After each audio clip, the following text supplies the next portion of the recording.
आपल्या सगळ्यांसाठी हा आज महत्त्वाचा दिवस, सुवर्ण अक्षरामध्ये लिहिला जाणारा हा दिवस की आजच्या या दिवशी या नाट्यगृहाचं लोकार्पण इथे होतं। अंबरनाथ नगरी जी आहे ही सुरुवातीला फक्त औद्योगिक नगरी, MIDC आणि मोठमोठ्या सगळ्या फॅक्टरीज ज्या आहेत या अंबरनाथमध्ये होत्या।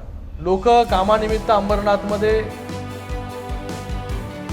येत होती आणि आज अंबरनाथची वाटचाल जी आहे ही सांस्कृतिक नगरीकडे करते।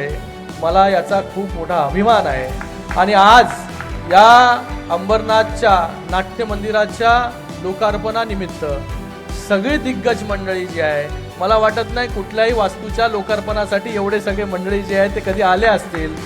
आपण सगळे लोक एवढ्या दूरून जे आहे मुंबईहून अंबरनाथमध्ये खास हे नाट्य मंदिराच्या उद्घाटनास प्रसंगी आले, त्याबद्दल आपल्या सगळ्यांचे मी खूप खूप इथे आभार व्यक्त करतो, धन्यवाद व्यक्त करतो।